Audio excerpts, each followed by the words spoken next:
We are coming to you live from the Council for Scientific and Industrial Research, the CSIR, at the International Convention Center in Pretoria. Welcome. This is the 8th biennial CSIR conference, and it is being held under the theme Harnessing Research, Development and Innovation for a Robust South African Economy.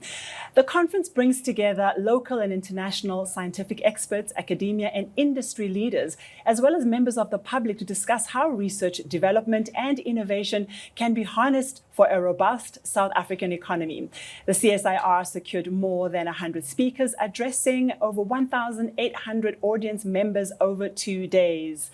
And for now, we're having a conversation on the commercialization of intellectual property in science, engineering, and technology. Africa is brimming with potential for new products and solutions originating from sound science and technology outputs. But between the potential and the commercial uptake lies what is often referred to as the Valley of Death. It is the place where innovation and commercial markets fail to meet. And this, of course, has a huge impact in the solutions required to solve for mankind, for the brilliant prototypes that could be coming out, and for revolutionized manufacturing. With me to have the conversation today is Dr. Thulani Dlamini, Chief Executive Officer of the CSIR, and Dr. Eugene Lottering, Deputy CEO, Research and Innovation Support and Advancement at the National Research Foundation. Starting off with you, Dr. Lottering, let's have a conversation around the scene that unfolds itself called the Valley of Death. How long is it? How deep is it? And what is the shortest way for us to find our way through it? And how do we overcome it? It's essentially a market failure where university originating technologies cannot be successfully commercialized for a variety of reasons. In the space, we usually look at a scale from 1 to 10 about technology, 1 to 9 about technology readiness levels. And at the university level, they usually function between 1 and 4.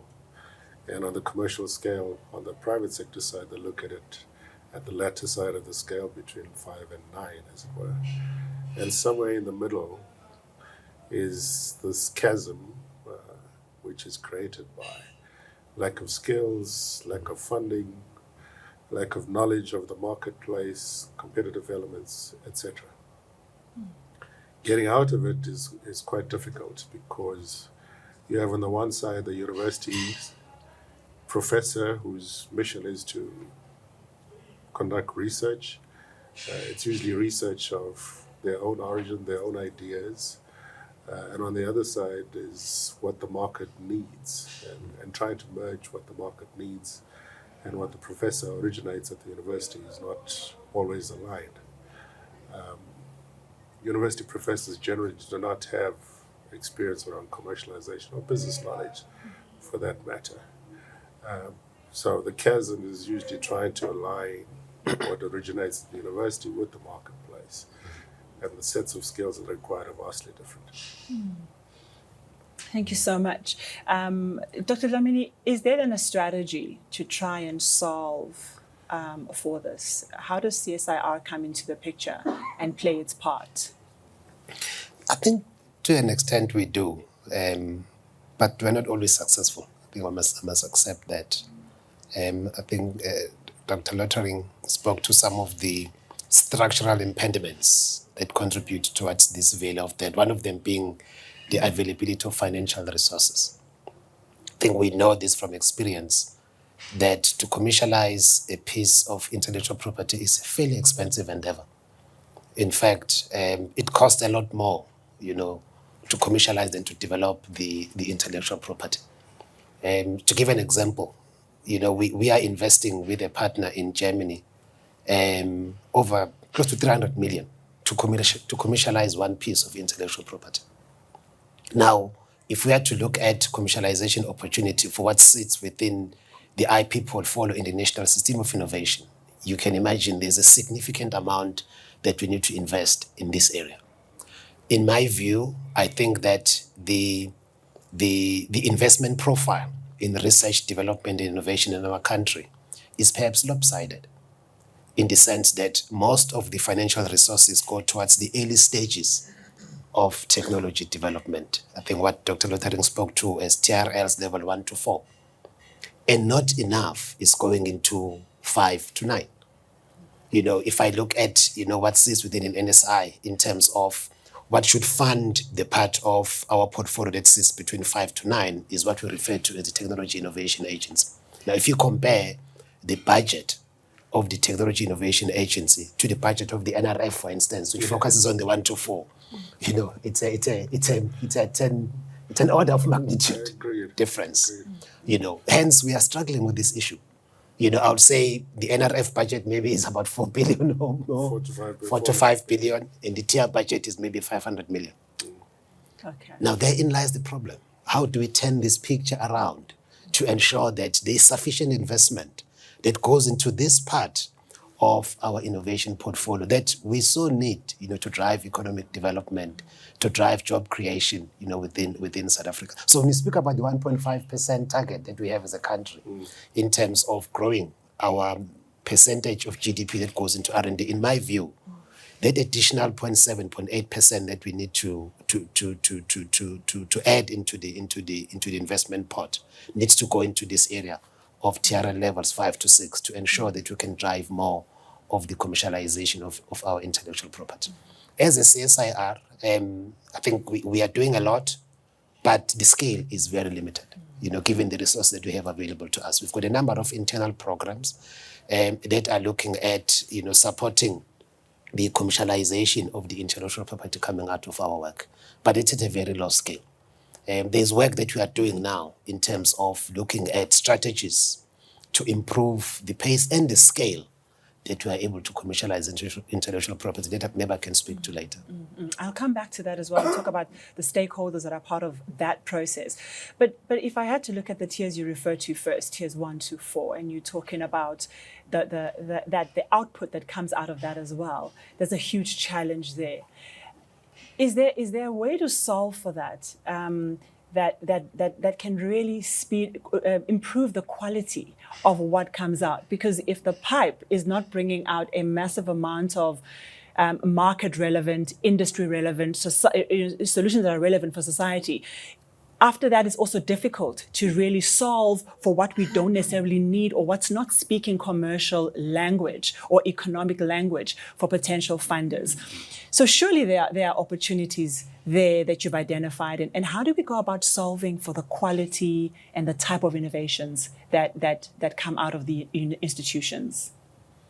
Generally, an organization like the National Research Foundation would issue a call for proposals from scientists and engineers at universities.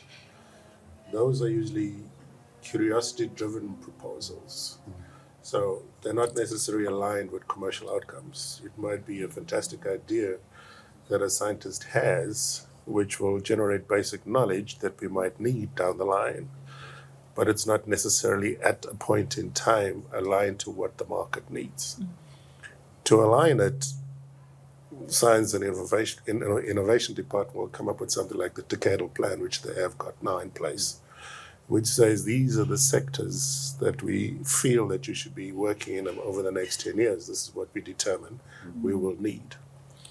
But what is missing is alignment to say, from a university perspective, start generating knowledge in this specific area that in the end will end up in places like the CSIR to then align and take forward.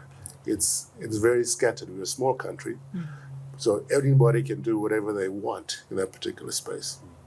So we have to start aligning our calls that we have as the NRF to what is going to be needed later on by organizations like the CSIR, by the Technology Innovation Agency in a funding from a funding perspective. And then I have to endorse what Dr. Dlamini is saying. The funding that is required is a critical element to take it forward. A major component of that chasm and failure within the chasm is a lack of funding. So who does have a vested interest in making sure that universities or that these knowledge bases are built up?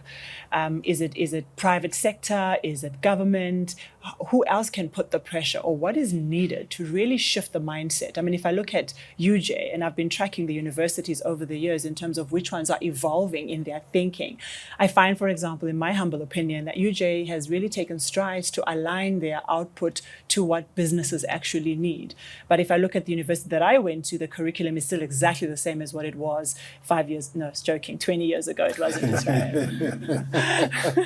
You weren't going to buy that. You were going to do a quick calculation and actually realize I'm lying. But We were convinced. yes, you were not going to be convinced. It's exactly the same as 20 years ago. So who has a vested interest? Somebody has got to say that they want to, heavily influence. And even if there's a commercial incentive to it, how do we shift it in South Africa holistically? Tough question. Well, the incentives are an important component of it, right? And the incentive is the funding that government brings to bear into the space. If you bring the funding into the space, we can align the scientists in the direction that the decadal plan is required. Without that, we're having a conversation with fellow scientists is what is required in the system, right? That is a critical component. You can't, for example, have the Department of Science and Innovation being the smallest department. Okay. Yet the president stands up on a podium and says science and innovation is what is going to lead to economic output, right? Yet it's got a 9 billion rand budget, half of it comes to the NRF.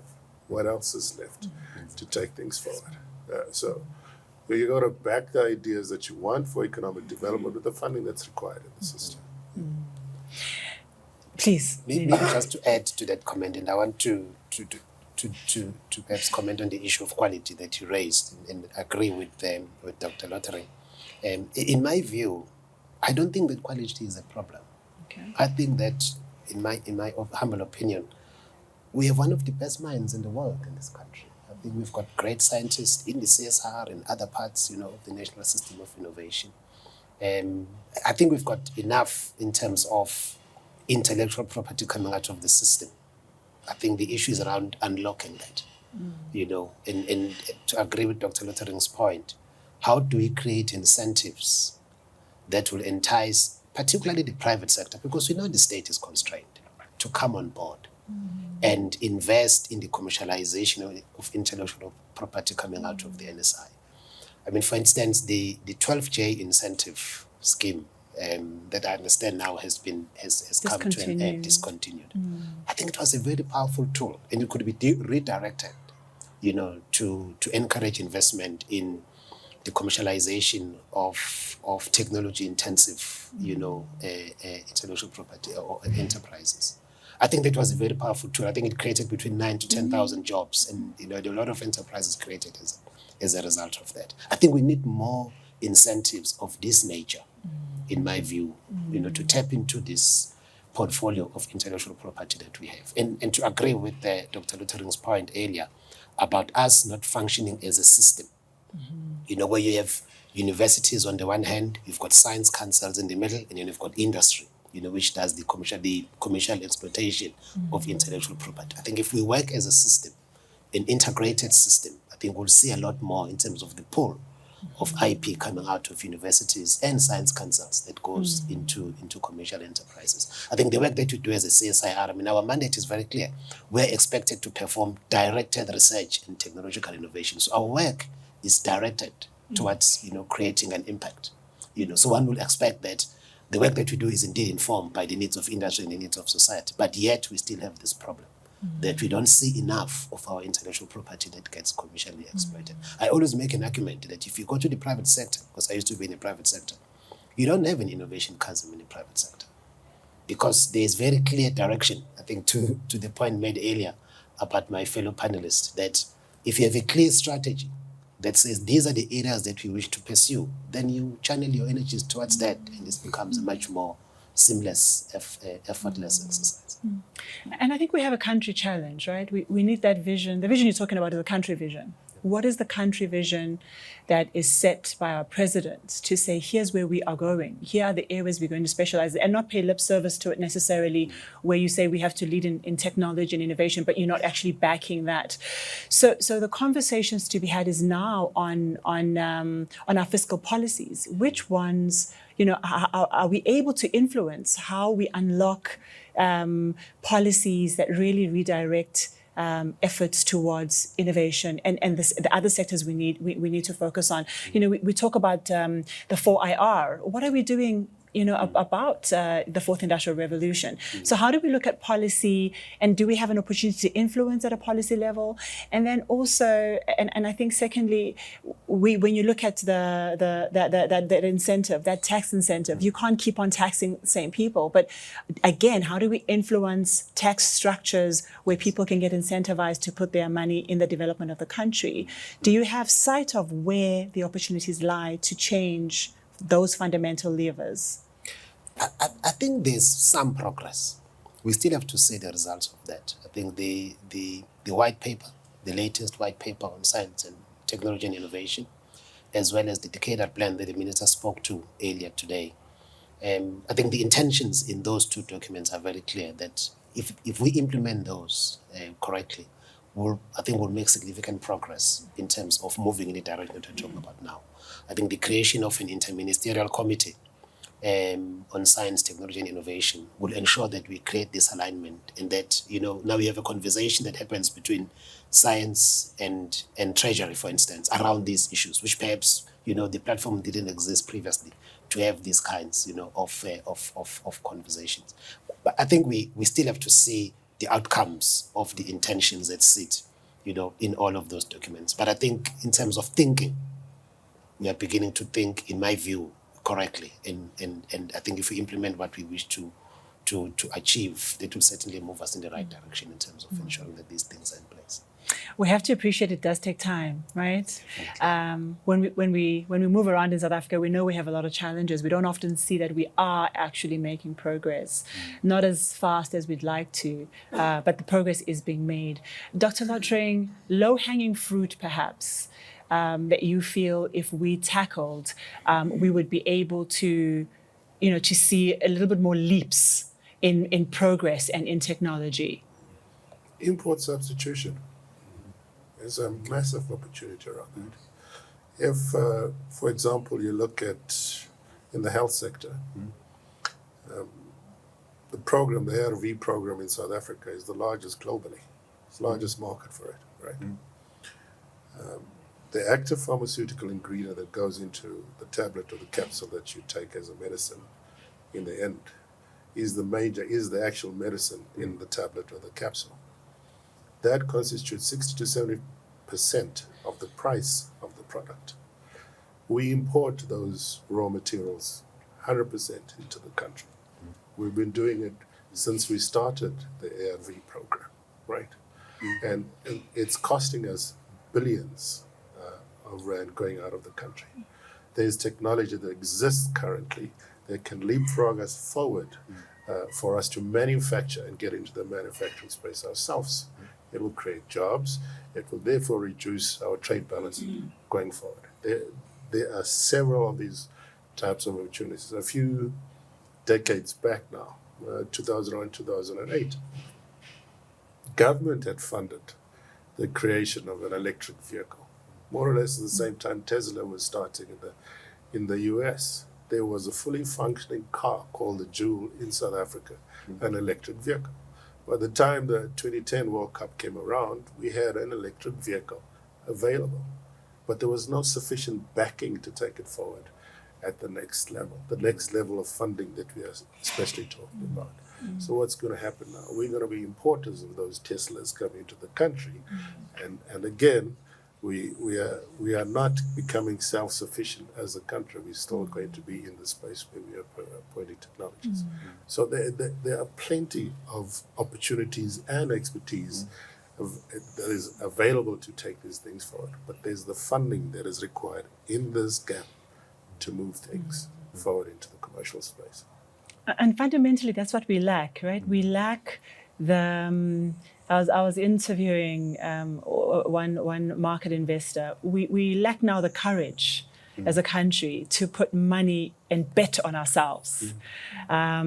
So we have an Elon Musk who then, who leaves the country. We do the electric vehicle. He leaves. He does it that side, and then we're buying it from him. We can't keep our own technology, we can't keep our own people. So there's something that needs to shift in the culture. You know, it's not just about the money. If our culture was to solve for ourselves, for our communities, we would start to see, and that's what he was saying. He was saying, you know, back in the day, the gold, you know, the gold trade was betting. You bet on a piece of land, you did not know what was underneath it, you know, and people went wild and they bet on that. So would the Africa Free Trade Agreement, for example, be one of those signs again that shows that we are ready to produce for ourselves and to provide for ourselves as well as, you know, the continent at large? Because COVID has shown us that we should not always be reliant on external markets. So are there shifts to one, solve for industrialization? Because without that, we're dead in the water from a GDP point of view. Do you see signs of changes and the implementation of the agreements like the Free Trade Agreement helping us to industrialize and to manufacture our own products? Not yet from my side. I don't know about you, but Unfortunately, I have to agree with you. Oh. Yeah. So let's state it as it is. Yeah, I think I fully agree. I think you know, we need to be able to do these things at scale. You know, and at the right pace, of course. We're not seeing enough in terms of that. But I fully agree that localization is for us something that is an imperative. You know, we need to, especially in certain sectors or strategic sectors of the economy. You know, if you talk about health, you know, you gave an example of ARVs, but we even saw it now. We didn't even have the ability to produce masks or sanitizers. Or vaccines. You know, vaccines. I mean, some vaccines are much more sophisticated. You know, masks are much more simpler products to make. You know, ventilators. I mean, we got involved as a CSIR with the NRF and other players in the NSI to provide ventilators that helped us during COVID. But that should have been a wake-up call for us, you know, to say, let's maybe strategically look at which sectors of the economy do we need to ensure that we create some level of strategic independence. I mean, today we're speaking about the shortage of microchips, semiconductor chips in the world. That's going to have an impact on us as well. Exactly. You know, it's not just about availability of laptops, but there are, you know, semiconductor chips that go into our power plants, into equipment that's used in hospitals. How do we ensure that as a country we create a level of strategic independence to create security of supply, you know, in terms of those components? I think these are the kind of strategic conversations that we need to have as a country, and then take a position and then invest in building the capabilities that will ensure that we secure our future in those areas. So there's two things to talk about, and I think the private sector is a hard one. Maybe let's begin with a softer landing space, which is the partnership that's possible with private sector. You have your BLSAs, you have your BUSA, you have your industry bodies that really want to see this country prosper because their businesses depend on it. What's the opportunity that lies with private sector? How are we unlocking and building stronger relations to solve for each other? There has to be a greater amount of that taking place, particularly from a university perspective in trying to solve and address the problems that industry faces. So joint ventures between industry and academia working together towards solving particular problems. Joint ventures between the CSIR and industry players in this regard. There's no shortage of problems that need to be solved in terms of advancing our manufacturing sector to the level that it can compete with global players, and again reducing the imports that we bring in. It's a conversation that has to take place between universities and industry and a reliance. Industry usually sees university as being far placed from what they actually require. But you can steer universities in the direction of what you need to be particularly addressed, particularly if it's a research and development program towards a specified outcome. It focuses the mind towards creating a particular solution. Fully agree with the comment. I think, in my view, industry is an absolutely critical component of this conversation. You know, because industry grows the economy. Government creates jobs, but it's a cost center. Economic growth comes from economic industrial activity. So industry is a very critical component of this conversation. And they are the users of the technologies that we develop, and we benefit from that in the sense that they then invest in us to do more of what we need to do in terms of capability development and so on and so forth. So industry is an absolutely critical component of this. And I'll even venture to say that, the minister spoke about the interministerial committee. I would say we need a similar structure which has industry as a critical component of that discourse. Yes. Because, we cannot have government talking to themselves. We need industry to say, these are the priorities for us, to grow this economy. Because, as I said earlier, economic growth comes from, industrial activity. So they are definitely an integral and a critical component of this conversation. And more, there's a lot of conversations with industry that's bringing together. So we've been talking really at a macro scale. Bring it down a little bit to the micro scale. Is there opportunity here for entrepreneurship? Because big industry, yes, holds up the economy, but small industry is where the jobs are going to come from. It's actually where the greatest amount of employment. What are the opportunities from an entrepreneurial perspective, SMEs, in also, coming in and growing that part of the engine that probably makes even the biggest impact in the end? No, definitely. I can speak on behalf of the CSIR that it's a matter that we take quite seriously. Just in the past year, we've partnered with 99 small and medium enterprises in terms of supporting and engaging. If you look at our ability to license intellectual property over the past 3 years, this has grown by over 140% because we've been very deliberate about this. Given the significance, as you said, of small and medium enterprises in terms of contributing towards economic growth. So there are ample opportunities for that to happen. But the conversation that we started with around the innovation chasm, I think, hampers the pace and the scale at which we are able to do this. But definitely, small and medium enterprises have a significant role to play. I think there are studies that have shown that in other parts of the world, small and medium enterprises create the most jobs in aggregated. And therefore, I think we need to ensure that the policy environment is conducive for the growth of the SMME sector within South Africa. So do we feel hopeful? I go to the feeling part now. How are we feeling? Because I think as I said earlier, we can spend a lot of time seeing the challenges. You sitting at the forefront of these challenges. Are we feeling hopeful that as a country we have the opportunity to do what we've done many times, to be to really show the world what the continent can do? Dr. Luttring, your thoughts? As scientists, we usually accused of not being able to feel. Yes, as you saw, the word came out very slowly. I was trying to find another one. There wasn't one. Very functional people. We like to solve the problems that are there. And that optimism of trying to create solutions in the environment is what keeps us going. We want to get our country up into the space where it is competing at an international level.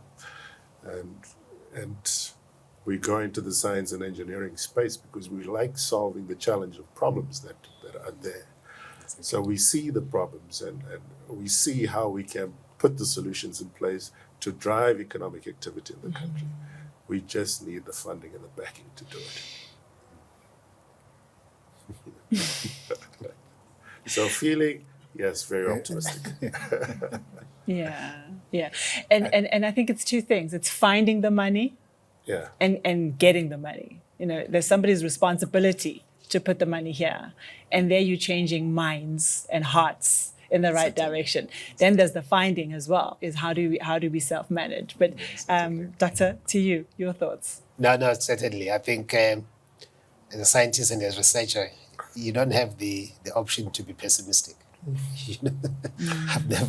still have to see a pessimistic researcher because you start off with an idea and you don't know if it's going to work or not. So if you're pessimistic, you probably just kill it before you even take off. So one has to remain positive, and one remains positive. Look, we talk as if it's all doom and gloom, but it's not so. There are many, many good things that we have going for our country. And we understand the constraints in terms of the available resources. We understand, the pool in terms of, the immediate priorities that we need to deal with. But we also need to think about the future. Because the things we are talking about, a lot of them are not about solving problems today. It's about solving problems for the future. Just to give an example, we were able to respond to the COVID-19 pandemic and support the state because of investments that were made 10, 20 years ago. If we didn't make those investments, we would not have built the capabilities that we had to then be able to put the solution that the country needed, in 2020. So, the game that we are in is a long-term game, and one remains, very, very optimistic and positive. And I think the message is that, as a country, we need to then balance, our short-term needs with the long-term needs, of the country. But there's something looming in the horizon. There's something looming in the horizon that's going to be a huge challenge and a massive opportunity at the same time. That's climate change. What role can universities play? What role is science going to play? How are we going to ensure that we enable society to adapt, that we contribute to the reversal of the damage done? And I'm speaking to scientists, so I'm hoping we're all on the same page of believing. Yeah, we're on the page of believing that there is climate change looming. If we're not, it's going to throw me off completely. So I'm not prepared for that conversation. I'm completely prepared for the one that says we are going to have environmental challenges that are going to affect the poorest of the poor in South Africa. So we've had a lot of challenges, but none like this. What are we doing for our readiness, and what is required from your institutions as well as from the government for our readiness and our protection as society? Yes, we're on the same page. Thank you. Again, from a science and engineering perspective, it's a massive opportunity. The transition from what we currently utilizing in our industries into a cleaner energy base is a massive opportunity as well, because we have to, again, create the solar panels that are required to utilize sun as an energy source. We're going to, in that space alone, the efficiency of solar panels is around 22%. The struggle is to get it to a 30% or higher as an energy base. That requires intensive research and engineering that has to be done over a period of time to move ourselves there. And it's a problem that's not just a South African problem, it's a global problem. So it's a competition amongst all over the world. And that innovation opportunity is the opportunity of creating economic growth as well. But a couple of weeks ago, his previous company, CSIR, had held an energy summit at their building, looking at the same transition from where they are, using coal to liquid, and transitioning from that into something much cleaner than that. But looking at it as an opportunity, it's an opportunity in the trillions of rands. But you need to start now to get involved in that particular space. So as for us to realize the long-term plan he was talking about, to realize the benefits in the future. Do you want to lean into the question as well? No, fully agree with the comment by Dr. Lottering. And I think that as a country, we're actually doing a lot, in my view, in this space. I think on the continent, we're most probably taking a lead in terms of dealing with issues of climate change. I see some of my colleagues who are very much involved in this field are also present here, and maybe they can also comment. So I think we are doing a lot in terms of, firstly developing an understanding, of the scale of the problem that we are faced with in terms of climate change, and focusing in the region, the southern oceans and so forth. So there's a lot of work being done in that regard, but also in terms of technology development. I think Dr. Lottering already spoke to, some of the engineering intervention that you are putting in place, in this regard. I think South Africa is a very unique opportunity in the sense that we have, one of the best solar resources in the world. I think third best in the world. And the issue is how do we capitalize on that? Currently we export coal to Asia, for instance.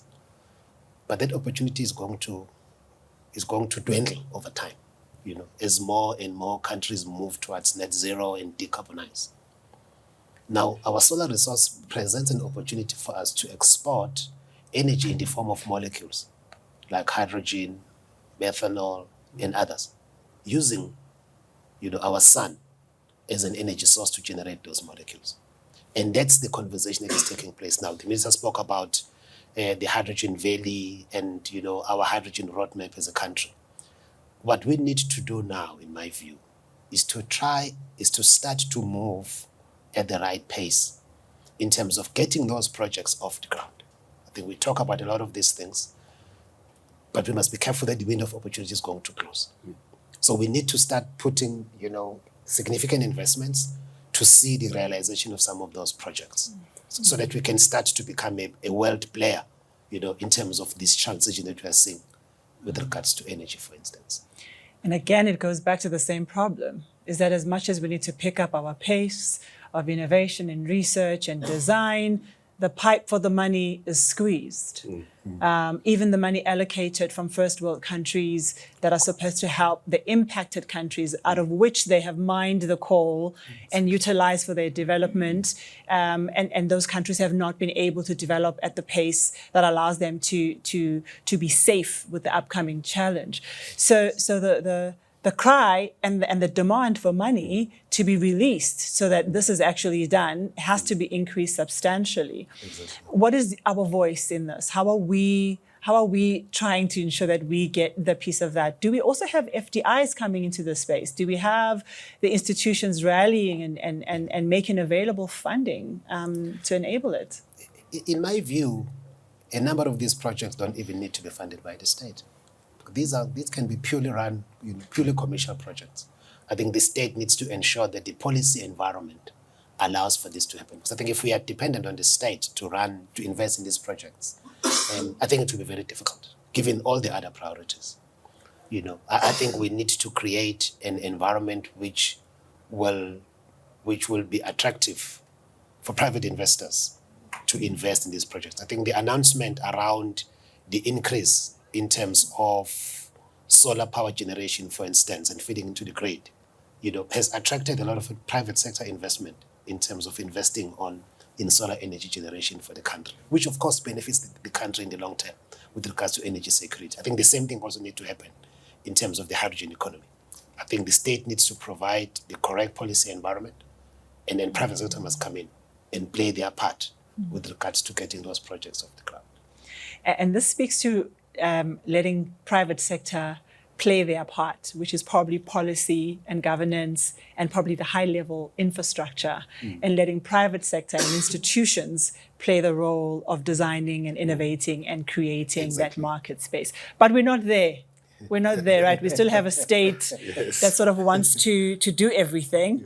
But there's an element of fear, maybe. There's an element of fear of letting go and trusting that people would take care of themselves. So Dr. Lottering, when it comes to the actual allowing of innovation, oftentimes we need to understand the value of it. What is the value of getting involved, of getting products licensed, of protecting IP, building IP?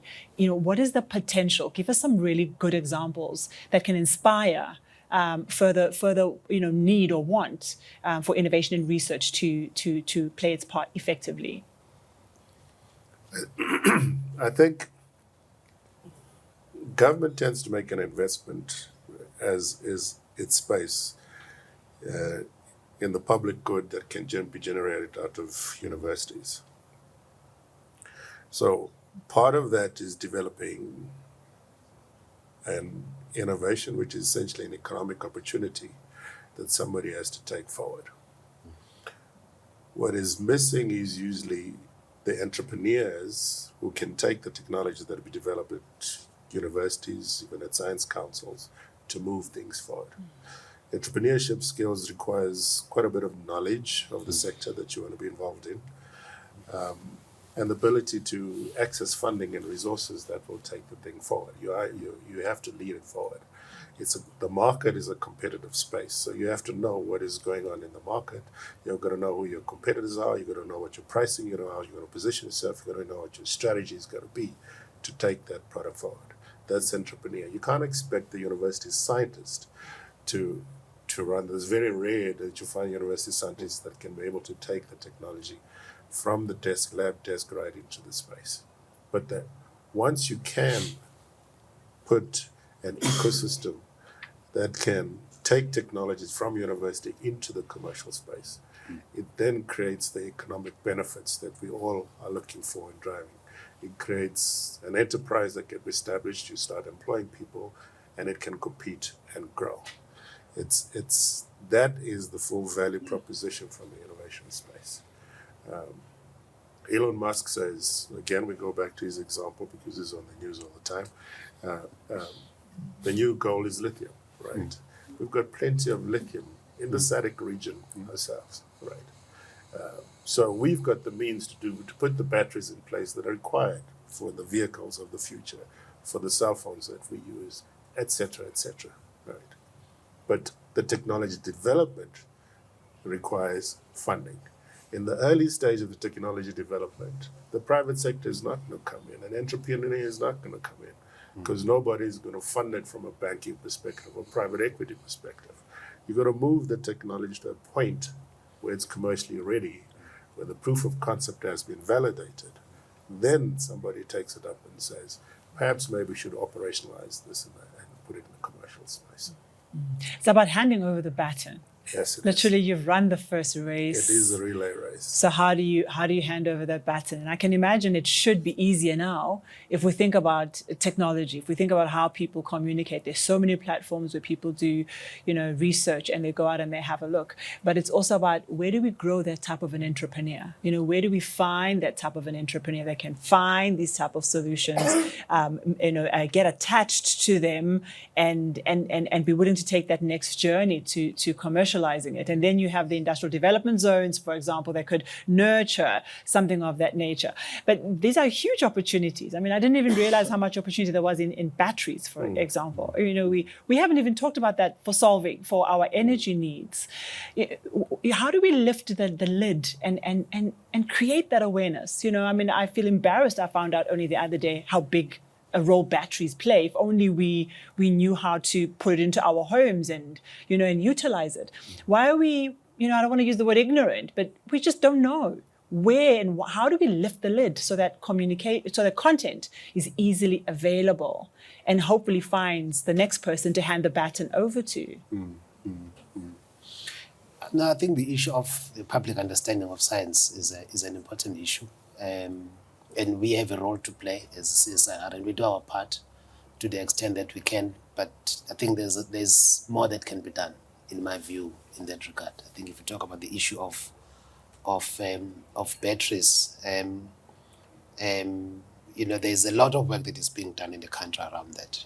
There's a sad story that can perhaps relate. The chemistry that goes into most lithium-ion batteries, it's called lithium iron phosphate chemistry, was actually developed here at the CSIR. Yes.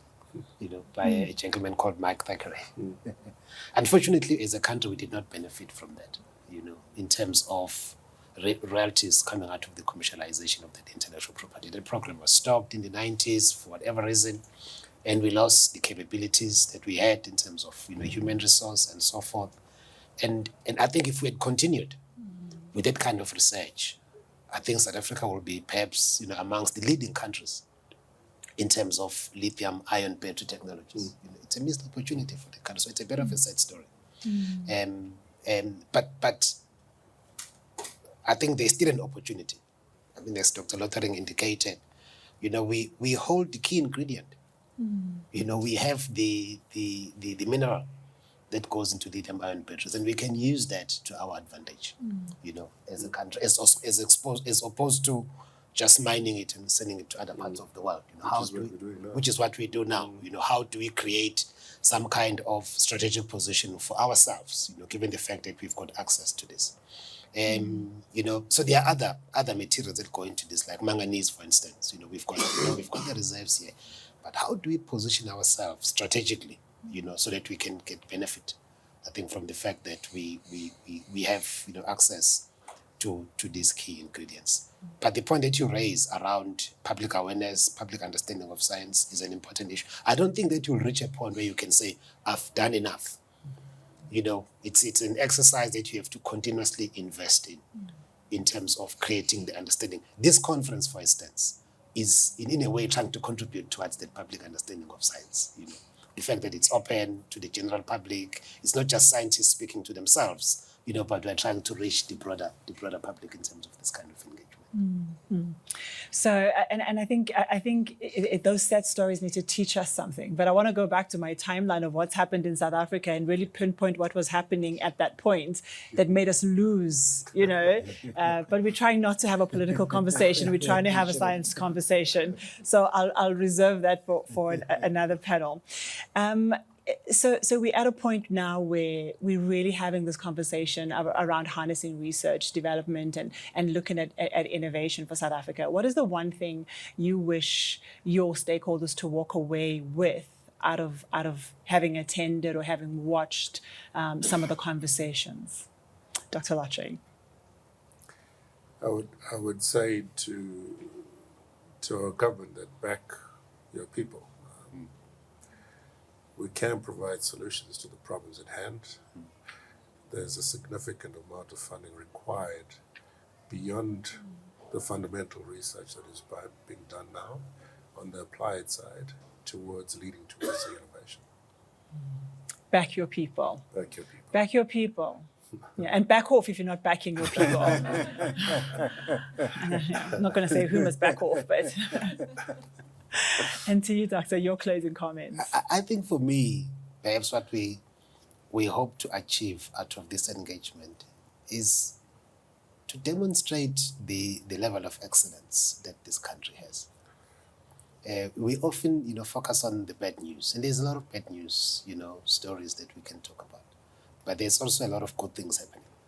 I think we are in a fortunate position that, you know, we have got expertise, world-class expertise in terms of people and infrastructure. You know, we are leading on the African continent. And maybe adding, sort of picking on the point by Dr. Lotche, we need to now ensure that we increase the scale at which we are able to do these good things that we are doing. Because only then we'll be able to see the kind of impact that we wish to make. Yes. Mm-hmm. Well, I hope that there's some very key conversations and people here, and that this unlocks lots of opportunities to be able to again, just marginally, continuously to shift that margin of efficiency and of achievement. You're so right, but I can tell you can go anywhere in the world. Everybody's focusing on how to solve their problems. That shouldn't be a discouraging exercise. It should be an inspiring exercise, because we all are, you know, we're one global world now. We're trying to protect one world. So thank you so much for your time. Thank you for your insights, and I really hope that you achieve the best out of the conference. Thank you very much. Thank you for the opportunity and for supporting us. Thank you. Thank you. Thank you so much for joining us. And that was the 8th Biennial CSIR Conference, held under the theme Harnessing Research, Development and Innovation for a Robust South African Economy. My name is Zanele Morrison. Thank you for listening.